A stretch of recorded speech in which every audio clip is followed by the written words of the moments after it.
conselheiros tutelares, muito boa noite. Mais uma vez estamos juntos na nossa tradicional live das 20 horas, enquanto dura esta pandemia, enquanto dura esta doença, né, que cada dia nos assusta mais. É impressionante. Algumas pessoas dizem, é uma gripinha. Não é.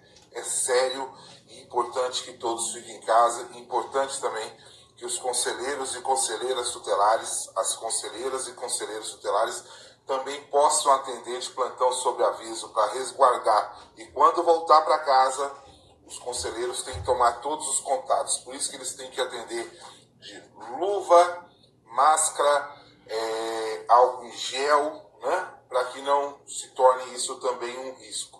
Vamos começar. Hoje à noite eu vou conversar com o querido amigo, o Emerson Freitas, que eu já vou chamar ele aqui.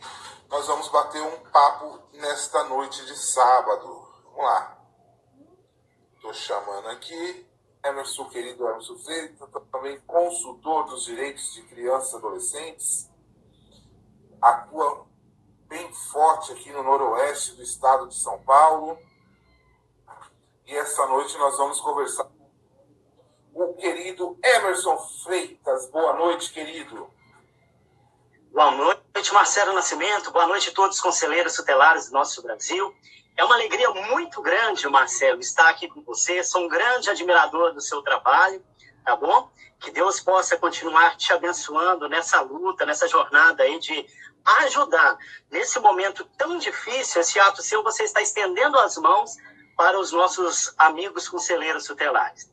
Imagina, é um prazer enorme dividir com você esse momento dessa noite, até porque que nós possamos utilizar também essas ferramentas digitais para o bem, né? Porque aqueles que proliferam as fake news, as mentiras, usam isso aqui para o mal. Então nós vamos usar para o bem, para conversar, para dar dica, para ensinar e também para aprender, né? Eu sempre começo, Emerson, refletindo o que disse Paulo Freire, né? Não há saber mais ou saber menos. Há saberes diferentes. E o nosso propósito, né, é sempre também saberes. Ensinar, aprender. E eu acho que seja bem-vindo, é um prazer dividir com você esse espaço. Você que tem feito trabalho no interior de São Paulo, né?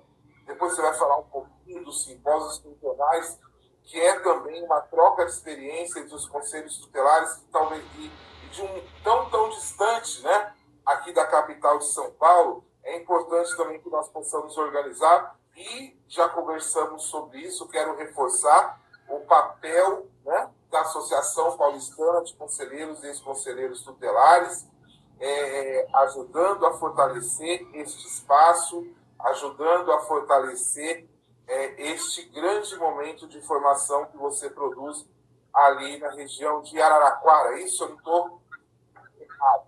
Araçatuba, entre Araçatuba e São José do Rio Preto. Região noroeste do estado de São Paulo. Araraquara é do outro lado, é região noroeste. Não é isso? É noroeste do estado de São Paulo, é isso mesmo. É Araçatuba. Isso. Eu tirei Araraquara, rapaz. Mas é tudo com A, né? Ali Araçatuba, é verdade. Birigui, pega toda aquela região. Isso, eu moro mesmo em Buritama, uma cidade que está a 50 quilômetros de Araçatuba. Muito bem, Buritama. Quem nasce em Buritama é o quê? É buritamense, mas eu sou mineiro, eu sou de Belo Horizonte. Tem 15 anos que eu estou aqui na região noroeste. Sou mineirinho, muito sou importado. Importado. 15 anos que estamos aqui na região. Eu também fui importado do Paraná, de Maringá. Muitas pessoas, Emerson, acham que eu sou de São Paulo, né? Mas não sou. Eu nasci lá em Maringá, no Paraná, que é região norte do estado do Paraná. Barro Vermelho, lá é apelidado de Pé Vermelho, né? Porque a terra lá, o barro é muito vermelho. Mas, Emerson, parou tudo. O Brasil está parado, o mundo está parado, né? Os números são cada dia mais assustadores. Eles crescem numa proporção impressionante, a curva para cima é muito alta, né? Não há quem não esteja assustado nesse momento. Nós estamos aí já completando, acredito, 15 dias de isolamento social, ampliando isso, né? E se não fosse este isolamento social, talvez hoje nós já estaríamos vivendo o que está a Itália, a Espanha e os Estados Unidos. A partir daí, eu queria que você me falasse um pouquinho como está na região aí do fundão do Estado. Aqui na cidade de São Paulo, a Associação Paulistana de Conselheiros e Ex-Conselheiros Tutelares, que é presidida por mim, né, ela entrou com uma ação na Justiça, né, para que os conselhos tutelares da capital pudessem atender sob aviso.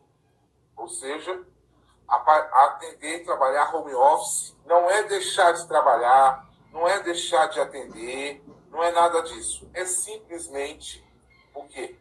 É você atender a partir da sua casa, conselho fechado. Por que isso? Porque nós entendemos que o conselho aberto, as pessoas vão no conselho, elas estão em casa. Aí vai querer ver o problema da creche, da escola. São coisas que você pode esperar o Brasil voltar na normalidade, né? Estou vendo aqui, ó, a minha amiga, grande amiga, esposa de conselheiro tutelar de Birigui, a Gisele, uma grande liderança social e política de Birigui, né? Um beijo, Gisele. E aí, e ela é esposa do Vinícius, conselheiro tutelar de Birigui. Vinícius, eu fiz a capacitação em Birigui. Fiz a capacitação, apliquei a prova, conheci o Vinícius. Um abraço aí, Gisele, dá um abraço no Vinícius. Casal bonito, casal lindo esses dois. Aí, nós entendemos que o conselho aberto, ele vai ser um elo tanto de receber ou de contrair o coronavírus, como de passar e colocando em risco crianças, adolescentes que, porventura, vão ao conselho tutelar. Mas o resto do Brasil está aqui, muitos já estão sob aviso home office, e alguns prefeitos e prefeitas, secretários e secretárias, não entenderam isso, não entenderam a importância, né, de se preservar o conselho tutelar neste momento. Algumas pessoas, de forma errada, dizem assim, o conselho é essencial. Nós precisamos entender o que é serviço essencial, já imaginando, à luz da lei, que o conselho não é serviço. Não é? Ele é um órgão, tal como, por exemplo, o PROCON. Não é? Professor Écio Seda, um dos autores do grupo de trabalho do ECA, né, teve lá os redatores do ECA, no grupo de trabalho que tratou do Conselho Tutelar, ele faz uma analogia com o PROCON. E ambos completam. Né? Essas duas leis são do mesmo ano de 1990. Então, eu queria começar com você refletindo, Emerson, esses pontos, porque aqui as pessoas assistem agora e assistem depois. E aqui nós temos, por exemplo, amigos do Brasil inteiro, né? Como está, olha aqui, o Gil, conselheiro do Sacomã, aqui em São Paulo. Seja bem-vindo, Gil querido, aqui da cidade de São Paulo. Então você tem aqui pessoas do estado inteiro, tanto também como do Brasil inteiro, né? E quem sabe um dia a gente chega aí nos States, pessoas assistindo. Quem está aqui também, olha, querida Andressa Ribeiro Gomes, né? É uma ativista, educadora social, assistente social da melhor qualidade do município de João Pessoa e do estado. Uma pessoa do bem, comprometida com a garantia dos direitos de crianças e adolescentes, é a Andressa quem eu cumprimento. E para passar para você, né, eu tinha que também cumprimentar o Neuzido do Vale, grande companheiro aí lá do Maranhão. Olha aqui o Rafa de Vilhas Velhas, Espírito Santo, e nós vamos conversando enquanto as pessoas vão chegando, vão se aconchegando nesta noite de sábado, 28 de março. Eu tenho que olhar, porque faz tantos dias que eu não vejo a rua, né? Perde a noção. A gente nem vai sabendo aqui em São Paulo a coisa é séria. O negócio é não sair de casa mesmo. Boa noite também o professor Roberto. Ele está meio de mal de mim, né? Eu fiz uma brincadeira com ele, ele não entendeu, já saiu me excluindo. Mas isso faz parte, depois a gente conversa também. Não tá nada, Roberto é gente boa. Um abraço, Roberto. Boa. É gente boa, só precisa, né, ter um pouquinho mais de calma na interpretação das coisas, mas ele é um profissional da melhor qualidade. Então, está aberto esse espaço, né, como também está aberto depois para a gente conversar com o professor Roberto, depois eu vou ter aqui também conversando com o Jefferson Careca, presidente da Associação dos Conselheiros e Ex-Conselheiros Tutelares lá do Rio Grande do Sul, né, e outros amigos que passarão por aqui durante os próximos dias. Esse espaço é para que a gente faça isso mesmo, que a gente possa conversar. Então, vamos lá, querido. Me diga como está o estado e como que você está vendo isso. Bom, Marcelo, o que eu tenho percebido aqui, principalmente no interior, alguns conselheiros têm compartilhado comigo que está havendo uma confusão, estão colocando o Conselho Tutelar como um serviço de promoção. Estão confundindo o sistema de garantia dos direitos da criança e do adolescente. Deveríamos observar aonde tem que estar cada ator aí do sistema de garantia dos direitos da criança e do adolescente. Isso já tem a resolução aí 113 desde 2006 e as pessoas ainda fazem a confusão. O Conselho Tutelar, ele faz parte do eixo da defesa do cumprimento de direitos de crianças e adolescentes. Ele defende não criança e adolescente. Aonde tem alguma coisa envolvendo criança, tem que ter o Conselho Tutelar. O Conselho Tutelar é o pronto-socorro de criança e de adolescente. Não, o Conselho Tutelar, como órgão de defesa no sistema de garantia, ele atua pela defesa do cumprimento dos direitos da criança e do adolescente. E o sistema ele é formado de 3 eixos. O sistema é formado pelo eixo da defesa, promotor, juiz, né? O próprio Conselho Tutelar está nesse eixo. Mas existe a promoção. A promoção são o quê? Os serviços. É a rede, é toda a rede. Essa rede, em parte dela, nesse momento, parou, como a rede de educação.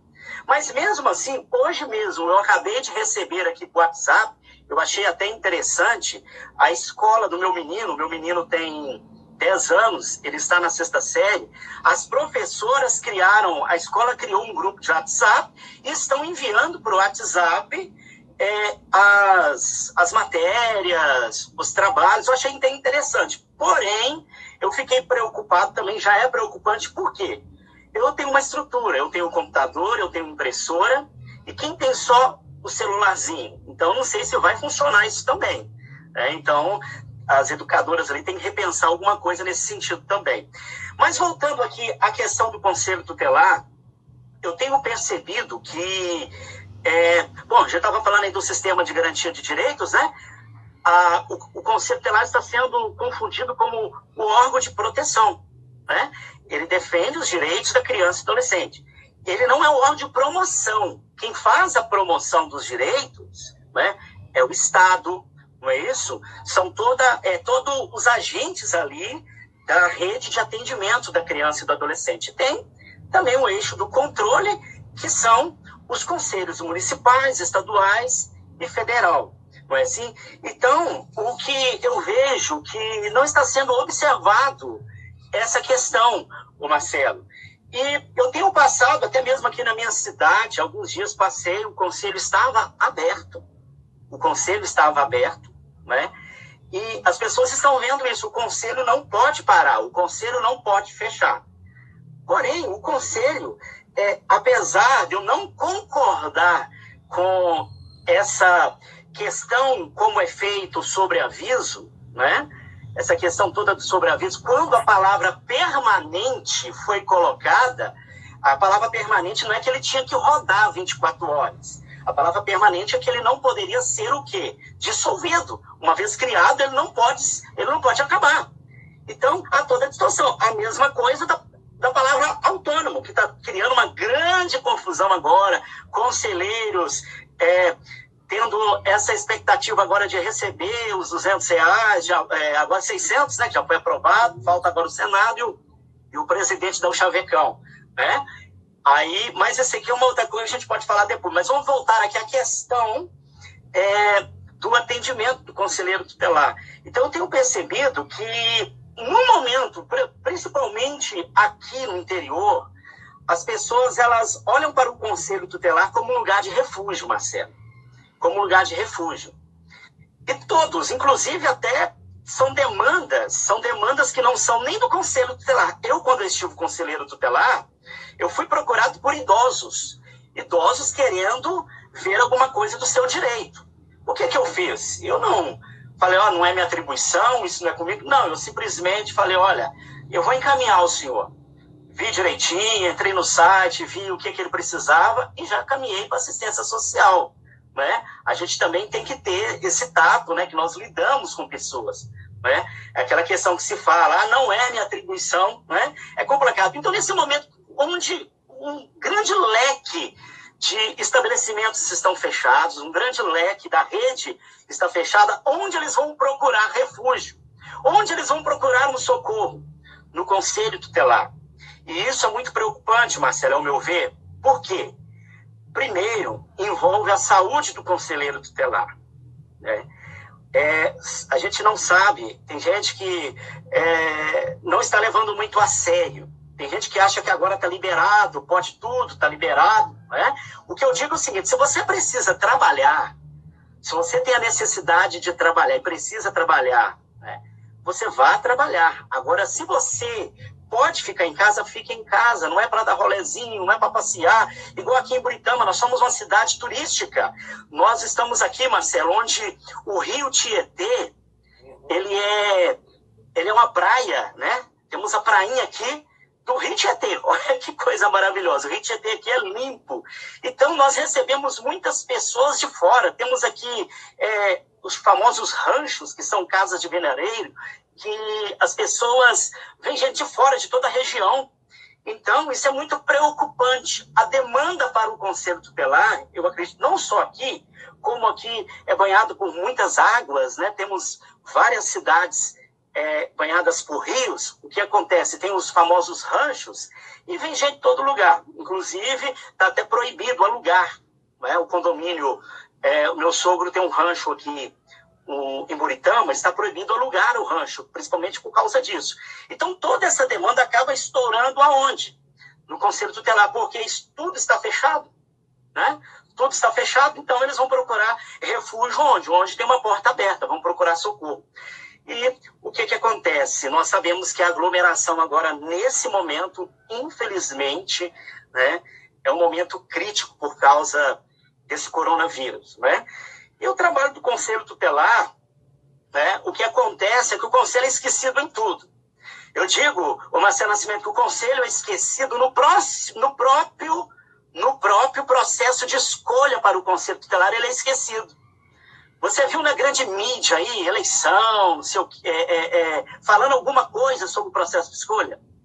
Muito pouco, praticamente nada, né? Praticamente nada, não há nem cobertura no dia do processo de escolha, vamos dizer assim, pela imprensa, porque o conselho tutelar sempre foi julgado num cantinho. A gente vê cidades até, eu não vou citar nomes aqui, mas cidades relevantes aqui na região, que o conselho tutelar está julgado num cantinho, numa casa caindo aos pedaços, né? Infelizmente. Então, nós já não temos a estrutura. Aqui mesmo em Buritama, graças a Deus, nós lutamos muito quando estivemos conselheiro tutelar, e hoje temos uma estrutura bacana, aquele kit veio, né, para o conselho tutelar, tem o automóvel, tem toda a estrutura, lutamos por uma condiçãozinha melhor pelos conselheiros, e hoje temos uma condiçãozinha melhor para o conselho tutelar, mas ainda não é uma instalação decente, tem muita escada, aquela coisa toda, né? Uma casa antiga, aquelas escadas de madeira, que chama-se de casa de gleba, né? Então, infelizmente, a gente não vê que há essa estrutura do próprio conselho tutelar atender as pessoas, né? E as pessoas vão correr onde tem uma porta aberta.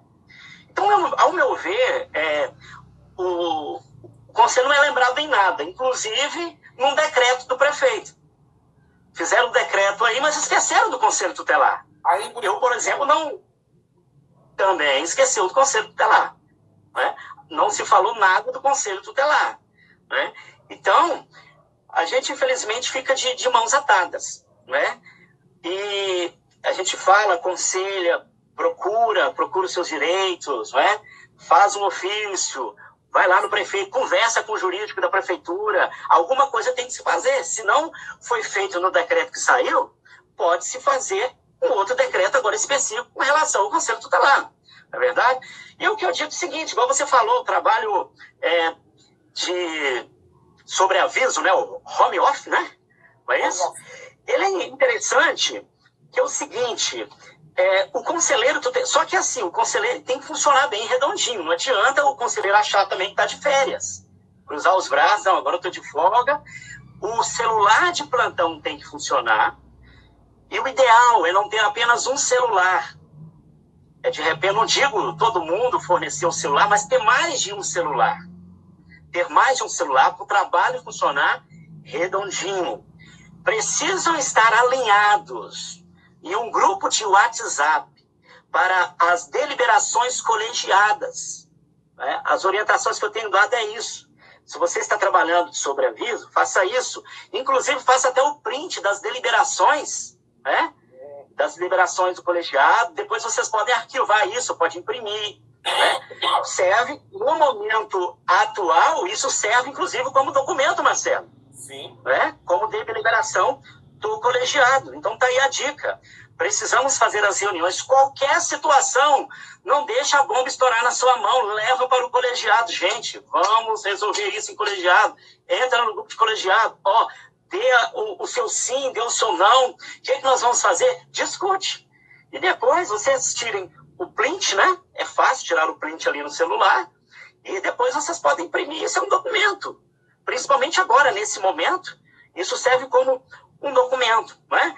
E as requisições e os encaminhamentos, gente, hoje, o e-mail, hoje nós estamos vivendo uma era tranquila que você faz um documento, converte ele em PDF, ou você escaneia aquele documento e envia aquele documento, vale da mesma forma. Você não precisa de ir pessoalmente lá, no CRAS, na prefeitura, no fórum, nem digo que, pelo menos aqui está fechado. Aqui fechou o fórum. Todo lugar. Né? Então, esquece, todo lugar. Né? Então, os encaminhamentos e as requisições, dá uma ligadinha, né? Sou fulano de tal, do Conselho Tutelar, e eu estou encaminhando uma requisição, ou estou encaminhando essa situação para você, tal, vai qual o seu e-mail, e manda por e-mail. O conselho vai funcionar redondinho. Outra coisa também que eu vejo que se faz necessidade nesse momento, nós temos que filtrar. Eu estou vendo cada coisa, Marcelo. O pessoal me chamar no privado, você tem vários grupos de WhatsApp, eu também tenho vários grupos hoje de WhatsApp. E no privado, às vezes a pessoa pede socorro. O que eu faço? O que eu vou fazer? Uma mãe ligou para mim, pediu para eu vir aqui agora, porque o filho está querendo matar ela, não sei o quê, não sei o quê, não sei o quê. E o conselho acaba em disparado, correndo, essa correria toda. Então, vamos fazer agora aquilo que é nossa atribuição. Vamos atender aquilo que realmente, né, igual, como eu digo, se necessário, atuação presencial, ou até mesmo deslocamento para a sede do Conselho Tutelar, vamos fazer isso, mas em caráter de emergência, em caráter assim irrevogável, uma situação que não tem jeito de protelar, né?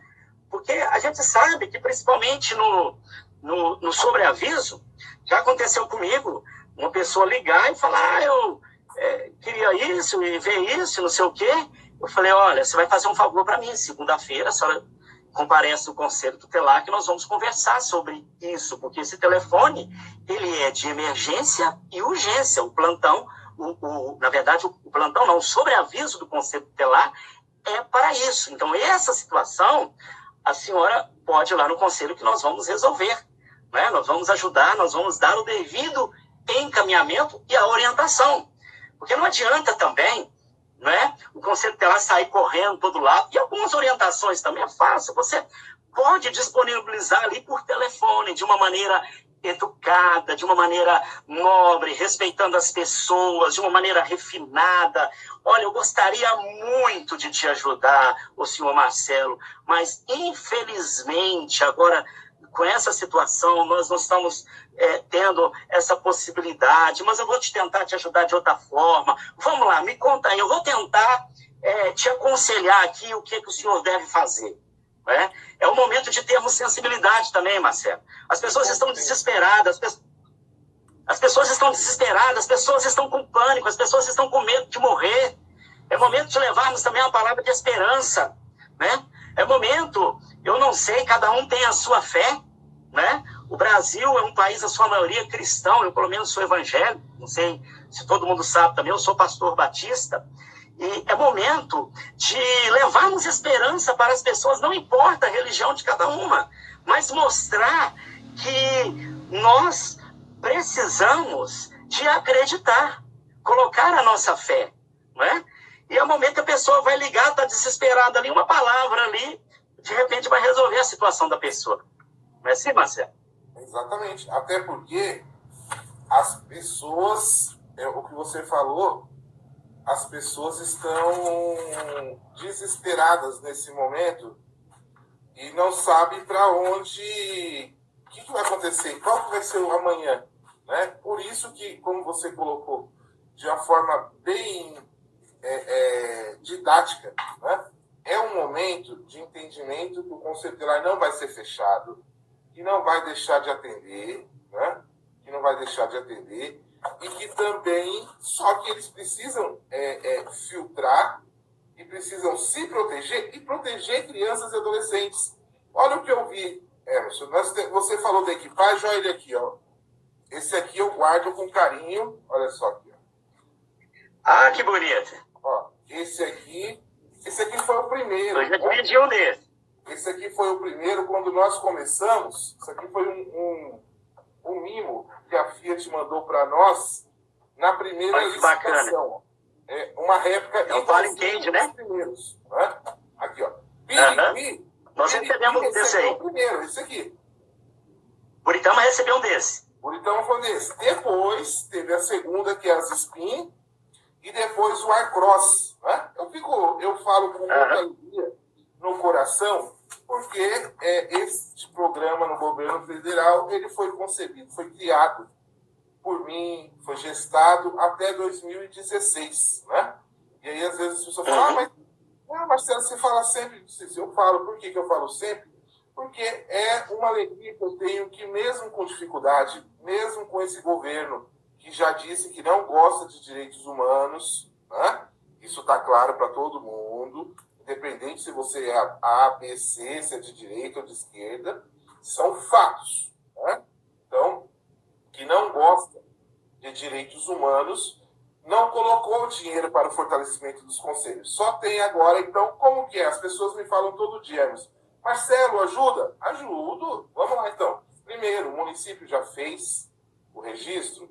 Se não fez, né, eu vou ter um formulário, Emerson, eu vou pedir para você até nos ajudar a divulgar aí, da AES. A AES é uma associação nacional, eu sou o vice-presidente. Nós vamos levantar quem já tem e quem não tem, e nós começamos uma articulação com as bancadas dos estados. Agora deu uma parada tudo, por quê? Porque nós estamos primeiro agora numa luta contra um vírus invisível. É um inimigo que ninguém conhece, né? E que precisa o quê? Primeiro, para que se cuide das pessoas que estão doentes, que as pessoas fiquem em casa. E você tocou num assunto que ele é, nesse momento, central, porque ainda tem pessoas no nosso país levando isso na brincadeira, né? Você vê que onde teve carreatas, festa, gente brigando para ficar na praia, baladinha. Não, gente, não vai ter emprego e nem vida se não cuidar de matar o vírus, de cuidar quem tá doente nesse momento, né? É um momento realmente, claro, mexeu com a economia mundial, não mexeu com a economia, vai balançar a economia, vai ter desemprego, vai, mas se as pessoas tiverem vida e saúde Isso vai se recuperar no próximo período. O que não dá é para as pessoas continuarem desacreditando. Nós já devemos ter passado, deixa eu ver aqui, ó, a última atualização, que eu acho que nós já passamos de 1.000 mortes, não? De 100 mortes nesses primeiros dias. Olha só, que é assustador. Né? Isso nós estamos nas primeiras 100 que são notificadas. E aquelas pessoas que não conseguiram ser notificadas? Por exemplo, aqui nós temos uma conselheira tutelar de Vila Prudente, Emerson. Vila Prudente é zona leste de São Paulo. Ela, desde quarta-feira passada, né, da semana passada, ela apresentou os sintomas da Covid-19. Ontem, sexta-feira, ela me falou que o posto de saúde visitou na casa dela. Ela está isolada desde então, num quarto. E ela não conseguiu realizar o teste. Por quê? Porque só estão realizando o teste quem já está no nível avançado da doença, que começa a prejudicar a respiração. Logo, ela, que estava com febre, com tudo isso, ainda está isolada. Né? E isso pega. Eu tenho a minha cunhada, né, profissional da saúde na cidade de São Paulo, entrou no isolamento na sexta-feira. Né? Por quê? Febre alta, dor no corpo, todos os sintomas. Ela fez já o teste, está isoladinha, quietinha na casa dela, sem ter contato com ninguém, afastada do trabalho, né? Porque estava na linha de frente, cuidando das pessoas. Então, nós precisamos, e a sociedade precisa entender. E quando nós falamos a sociedade precisa entender, como você bem colocou, né? Alguns prefeitos e prefeitas, secretários e secretários, não entendem o Conselho Tutelar como um órgão. Entende o Conselho Tutelar como um serviço, seja da assistência, seja da onde for. Né? Olha só, estou vendo aqui 114 mortes agora atualizados. 114 mortes. Né? Isso aí, Marcelo, se você me permite, claro. Nós não vamos ter um dado real. Por quê? Igual um exemplo. Você mesmo falou que estava com dengue. Rapaz, eu fiquei ruim de dengue, mas muito ruim.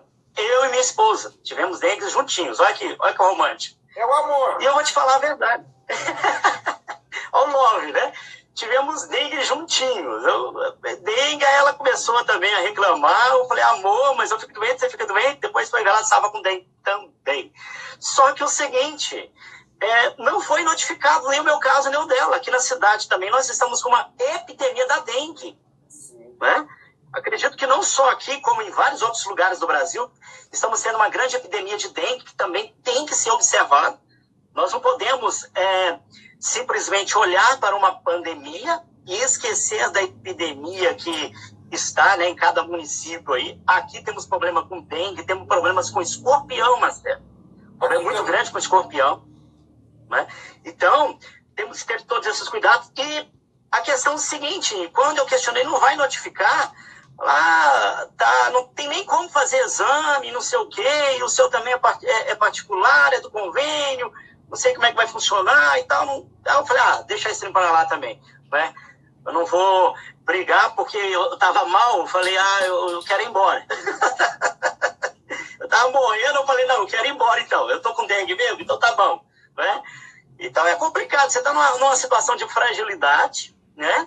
E o que acontece ali para você acaba deixando passar, né? Depois eu vou até correr atrás e falei, puxa vida, meus exames aqui, eu tive dengue, como é que é? Notificou, não notificou meu caso? Vai notificar? Né? Porque isso tem que entrar nas estatísticas, não é verdade?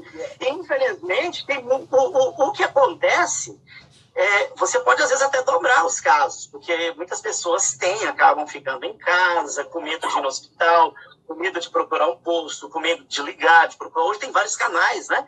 Você pode até ligar, um monte de situação para ter alguma orientação, mas, infelizmente, o medo, ele paralisa. Né? O medo, ele bloqueia o raciocínio.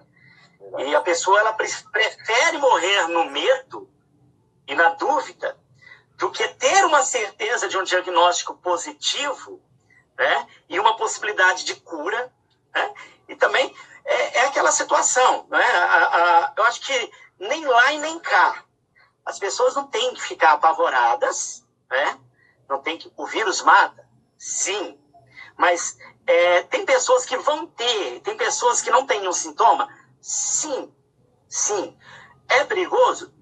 Também. Mas nós não podemos ter essa histeria, né? E hoje, infelizmente, o que está acontecendo é muita desinformação. É muito lá e muito cá, é muita politicagem que está acontecendo também, né? Infelizmente, estão levando a coisa na questão política e o que deveríamos preocupar nesse momento é preservar vidas. Estamos vivendo um paradoxo muito grande, não é? São vidas que estão em jogo, é uma situação também, o trabalho que está em jogo, sim, também, né? O sustento, o que vamos fazer? Todo mundo precisa comer, precisa produzir, não é? Mas eu acho que todos os extremos são perigosos. Então a gente tem que buscar um equilíbrio nesse momento, né? E o próprio Conselho Tutelar, ele consegue, pela sua característica, ele consegue buscar esse equilíbrio, trabalhando, né, de sobrevida, estando em home office. É isso mesmo, Marcelo? Home office. Home office. É isso aí. Trabalhando em home office, né, em casa, é isso? Mas ele precisa realmente estar disposto a fazer isso. O problema é que, mas o pessoal da educação, as professoras estão em casa, fulano está em casa, eu também vou ficar de boa em casa. Não. É um desafio. Na verdade, você precisa de um desafio. E o que está acontecendo também, Marcelo, o que eu tenho visto, a gente vê aí nos grupos e o pessoal também, a gente vê aí conselheiros tutelares sendo persuadidos a fazer ronda nos municípios, a buscarem crianças em casa, né? A fecharem, a fazerem barreiras nas entradas das cidades, não é assim? Visitas em hospitais, já vi tudo isso. Trabalho assistencial. Há um problema também, Marcelo, que eu vejo que com a aproximação da política, eu vejo que é legítimo o conselheiro tutelar que tem o desejo de ser vereador, é legítimo ele sair candidato a vereador, estamos numa democracia, é direito dele. Se a lei municipal dele não impede, né, não, é um direito dele como cidadão brasileiro sair candidato a vereador, vice-vereador, prefeito, etc. e tal. Se a lei dele permite, tudo bem. Mas tem muitos conselheiros tutelares que estão aproveitando até mesmo essa questão para já começar a articular alguma campanha, né? Infelizmente, aí vem o trabalho assistencial, estão parando. Nesse momento, é o momento da luz vermelha acender. Se no momento em que estava funcionando tudo bonitinho, as escolas, né? É o momento da gente acender. Agora, a violência sexual, Marcelo, já aumentou. As crianças estão em casa.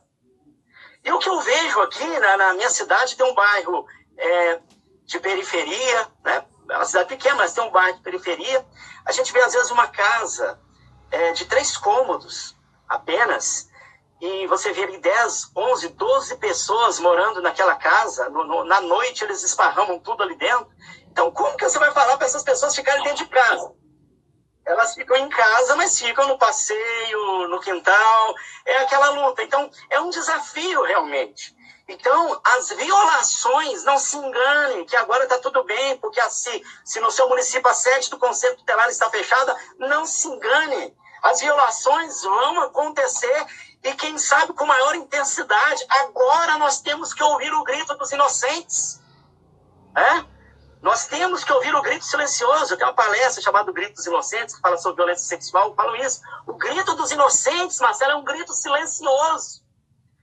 É um grito que não ecoa, é um grito que não faz barulho. Então, nós precisamos, nesse momento, garantir os direitos, zelar pelo cumprimento dos direitos de criança e adolescente e estar atento a toda essa situação. Né? Porque, infelizmente, nós estamos vivendo um período realmente muito crítico em todas as questões. Né? É ruim a criança ficar em casa. É uma situação também, igual, por exemplo, na minha cidade. A principal refeição de muitas crianças do meu município, na escola. Na escola. E como a escola está fechada, aqui nós temos a cozinha piloto. A cozinha piloto está fechada. E como que essas crianças estão se alimentando? só Deus sabe. Né? Então, são situações. Você falou duas coisas que é muito importante, né? E aí que nós estamos falando, que nós defendemos isso, mas isso não pode ser desculpa para que nenhuma criança fique sem atendimento em qualquer município brasileiro. Isso que o Emerson trouxe nós precisamos de proteção, os conselheiros precisam se proteger, porque senão vão contrair mesmo a Covid-19, porém, o problema é que você contrai e você passa. E se você não tem, né, um problema respiratório, de coração, diabetes, pode ser que ela venha mais fraco, mas você passe para uma pessoa que tem. Né? Então, essa é a grande questão. A outra grande questão que o Emerson colocou, que isso é batata. Né? Os maus tratos também vão aumentar. Por quê? Porque pode ser um maus trato involuntário, aquele da situação, ou pode ser uma situação, como o Emerson colocou, do grito do inocente, que a mão do socorro, a mão da lei, o conselho tutelar, a rede de proteção, ainda não alcançou esta criança. Então ela dá esse grito silencioso, como se todos nós fôssemos surdos. Né? Nós não enxergamos. E são crianças invisíveis espalhadas por todo esse Brasil. Elas estão espalhadas nas redes de prostituição, elas estão espalhadas nas redes de tráfico de órgãos, que as crianças desaparecem, elas estão instaladas nas redes do trabalho infantil, então elas estão bem instaladas. E muitas vezes elas são redes organizadas, muito organizadas, muito. E o Estado não chega, e essa criança e adolescente, mesmo depois de 30 anos, continua sofrendo uma situação de violência. Tem um outro ponto que eu anotei aqui que o Emerson falou, que é essencial. As crianças estão em casa. E muitas realmente é isso. Né? Muitas realmente é isso. Ela não tem o que comer todas as refeições. Essa é a realidade. E não é por causa do Covid, porque o Covid vai ampliar. Vai agravar. Mas já vinha acontecendo. Que a escola é a única refeição para essa criança. Né? Eu vi relatos, Emerson. Nós fizemos várias conferências da criança. Né? Nós desenvolvemos uma metodologia, fizemos várias. Isso também é fantástico e você consegue conhecer várias realidades. Né?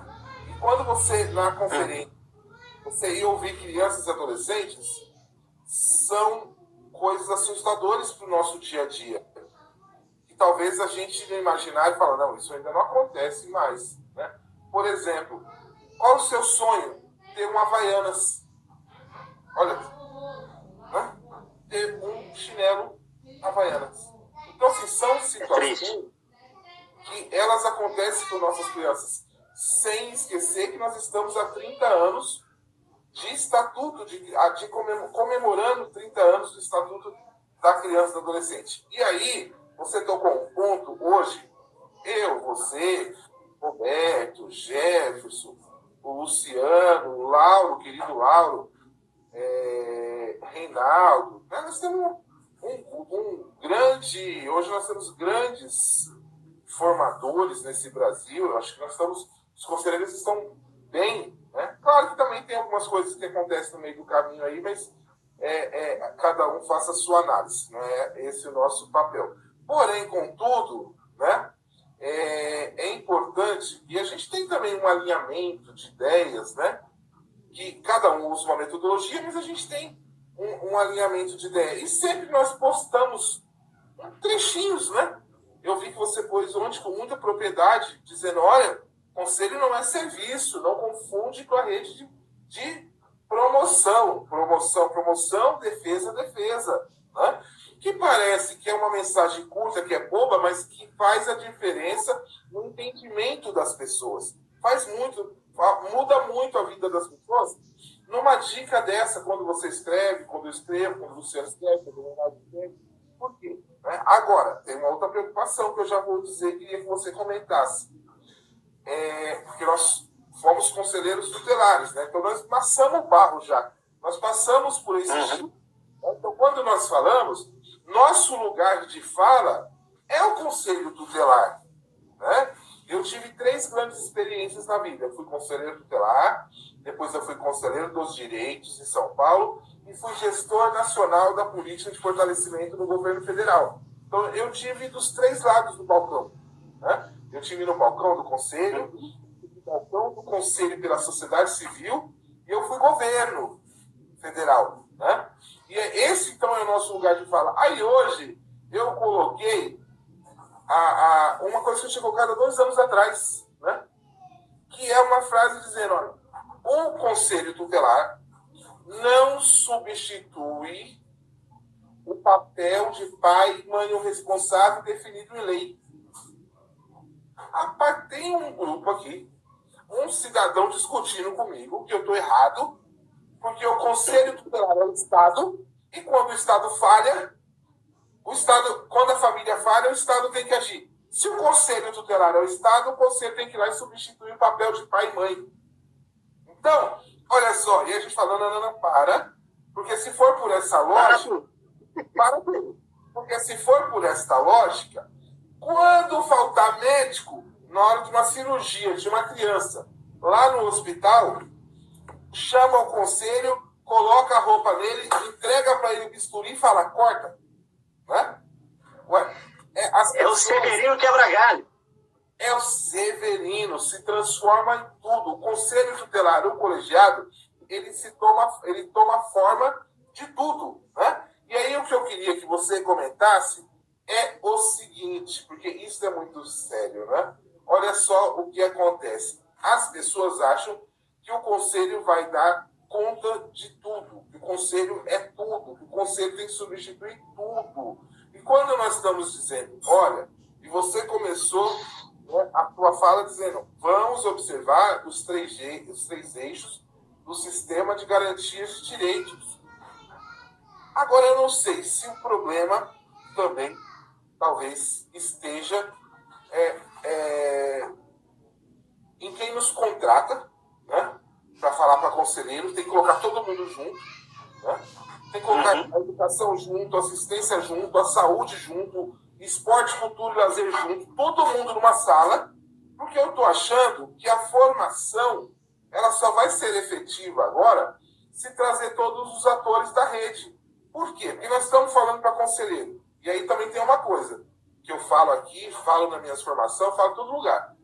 Pode ser eu, o Emerson, o Reinaldo, o Lauro, o Luciano Bettiati, o professor Roberto, né? E tem outros, né? A Maduca, minha amiga Maduca, e tem outros.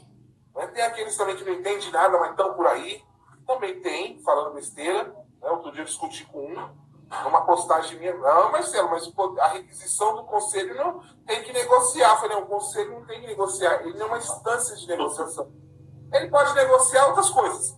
A sede, o carro, o salário, a água, a limpeza, a segurança do conselho, isso tudo pode negociar. Tudo. Agora, os direitos fundamentais de crianças e adolescentes, consolidados, primeiro no artigo 227 da Constituição Federal, e depois, em todo o Estatuto, a partir do artigo 4º do Estatuto da Criança e Adolescente, esse não tem negócio. Esse tem que ser cláusula pétrea, é direito. Né? Não tem negociação. Não é o Conselho Tutelar que vai abrir esse tipo de negociação. Jamais. Agora, o que eu queria que você respondesse é uma preocupação que eu tenho. Né? Nós todos somos, todos os dias, acionados pelos grupos de WhatsApp, diretamente no grupo ou no particular. A pessoa, e eu vejo isso de bom coração, vai lá e faz uma pergunta. Pum. Ela quer a resposta à luz da lei ou ela quer a resposta que agrade a ela? Primeira questão. Por quê?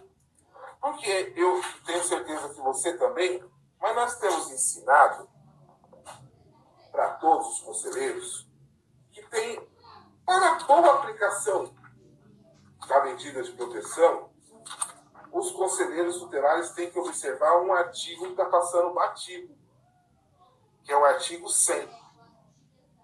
O artigo 100, ele traz princípios que devem ser observados antes de aplicar a medida de proteção de forma colegiada. E o Emerson já contou aqui um segredo. Quem está de sobreaviso, deliberação colegiada no grupo de WhatsApp, depois imprime, vai lá no livro ata e cola. Aqui, ó. Tomamos essa decisão. Né? O Emerson já deu. Documento. Tomamos essa decisão e essa decisão foi colegiada. Bom, cola isso lá no livro ata. Porque o conselheiro tutelar trabalhando sob aviso home office não deixou de trabalhar. Não está de férias nem de licença remunerada. Ele vai apenas, em vez de estar os 5 no conselho tutelar, cada um estará na sua casa. E só vai sair na necessidade de aplicar a medida de proteção pessoalmente na avaliação do risco iminente. Né? Que aquela criança precisa daquela medida para não colocar nem a criança em risco, nem o colegiado, nem sua família em risco. Logo, muitos não têm observado o 100. Por quê? Porque quer tomar a medida de proteção a partir das suas convicções, sejam elas políticas, ideológicas, religiosas ou familiares, ou culturais, ou midiáticas. Não interessa, porque todas estão erradas. A partir de observar o artigo 100, eu queria te perguntar como que você olha isso. Está aqui, meu Lauro está me enrolando para conversar aqui comigo, viu? Como que é que você tem observado esse tipo de pergunta que vem para todos nós? Eu tenho uma preocupação, né? Porque quando o conselheiro vem perguntar para mim, para você, para o Lauro, para o Reinaldo, para a Matuca, para o professor Roberto, para tantos outros, a minha primeira pergunta é: você já conversou isso com o seu colegiado? Por quê? Porque eu me preocupo que em alguns grupos, algumas pessoas querem ser o campeão em resposta. Então, alguém coloca um caso, você dá 30 segundos, você conta 10, 20, 30 segundos, já tem uma resposta. Né? Só que essa resposta, muitas vezes, é de quem está lendo aquele trechinho. E quem está vivenciando a situação tem um outro olhar. Ambos os olhares, eles não podem fugir da legalidade, que está expressa no artigo 37 da Constituição Federal. Princípio da legalidade. Ao agente público, como os conselheiros tutelares, que estão no órgão público, só é permitido o que a lei diz. Por isso, é ilegalidade e achismo. A partir daí, como que você tem observado esse tipo de pergunta que chega a todo momento? E nós temos o maior carinho de responder. Mas eu tenho uma preocupação. Porque os colegiados também deveriam ter uma preocupação. Porque esse tipo de resposta pronta, imediata, de bate-pronto, né? Quando lá na frente pode acontecer, der um desarranjo dessa medida de proteção, não adianta dizer: foi o Emerson que falou para mim, foi o Marcelo Nascimento, foi o Lauro Trindade, foi a Matuca, foi o Luciano Vettiati, foi o Reinaldo, foi o A, foi o B, foi o C, foi o D. Não adianta, porque a responsabilidade dessa medida de proteção só é do colegiado. Antes de te passar, deixa eu explicar uma coisa. O Instagram, né, eu vou reclamar já, quero reclamar do Instagram. Ele, a cada 1 hora, ele fecha o vídeo. Né? Então, se você tiver... Eu vou olhando aqui que eu vou controlando o tempo. Se você tiver, no momento que fechar, quero pedir para todos os amigos e amigas do Brasil, só esperar 1 minutinho, que é o tempo de nós retornarmos. E aí nós temos mais 1 hora para continuar conversando, mais meia hora, não tem problema. Mas se na sua intervenção agora fechar, nós já voltamos em seguida. Porque eu queria que você respondesse isso, né? Como você tem enxergado essas perguntas e como que você pensa nisso, porque eu acho que nós temos responsabilidade. Ontem eu falei isso, porque além de sermos ex-conselheiros tutelares, de sermos professores, palestrantes, consultores, nós também temos o nosso compromisso com o Estatuto da Criança e Adolescente. Né? Nós temos o nosso compromisso com a legalidade, porque isso nós escolhemos de vida. Né? Porque todos nós poderíamos estar em outros lugares. Já passamos pelo Conselho Tutelar e poderíamos estar em outros lugares. Mas nós escolhemos estar aqui. Nós escolhemos trabalhar por conselhos tutelares fortes e capacitados, porque conselheiro tutelar capacitado é conselheiro tutelar que sabe entender o que é zelar pelo cumprimento dos direitos da criança e adolescente. Né? É isso. Então eu queria que você respondesse isso. E se fechar, eu aviso, nós voltamos em seguida, eu e o Emerson. É isso aí. O que acontece é isso mesmo que você falou, Marcelo. Infelizmente, o que acontece? O conselheiro tutelar são várias vertentes. A primeira, ele já tem a postura dele e ele quer o aval do Marcelo, do Luciano, do Emerson, do Lauro, do Roberto. O Marcelo Nascimento está comigo. Ele me falou. Olha a resposta dele aqui. Olha o que ele falou. Só que é o seguinte, o que eu costumo dizer, nenhuma criança e nenhum adolescente é uma ilha. Não tem como em uma pergunta no WhatsApp, ou escrita, ou até mesmo em áudio ali, você descrever todo o histórico de um caso. Às vezes vai muito além disso, e as pessoas querem ali, às vezes o conselheiro ali aflito, ele quer uma sugestão, uma opinião, e o que acontece, às vezes, quando me chama no privado, eu vou tentando arrancar, e depois que eu consigo cavar, né, aquela situação, eu vejo, puxa vida, não é nada disso que nem eu estava pensando, é outra coisa. Então fica aquela Olimpíadas, igual você falou nos nossos grupos de WhatsApp, né? Alguém lança lá, vamos ver quem responde primeiro, vamos lá! Tóquio 2020, que vai ser 2020, mas vai ser 2021. Né? Mas olha só, igual você falou do artigo 100, olha que coisa interessante, né? Na aplicação das medidas, levar-se-ão em conta as necessidades pedagógicas, primeiro, preferindo-se aquelas que visem o fortalecimento dos vínculos familiares e comunitários. Será que nós estamos observando isso? Será que os conselheiros têm observado isso? Eu estive, quando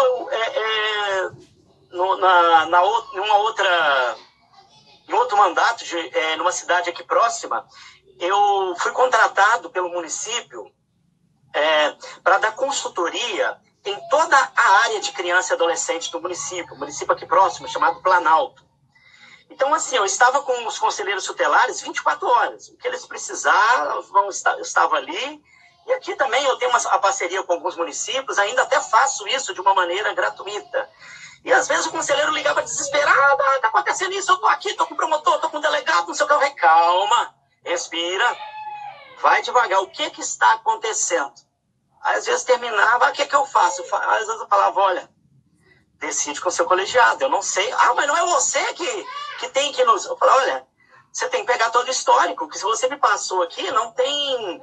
É muito vago. Você pode aplicar uma medida de proteção, mas como que eu vou levar em conta a necessidade pedagógica se eu não conheço todo o histórico? Mas quem conhece é você.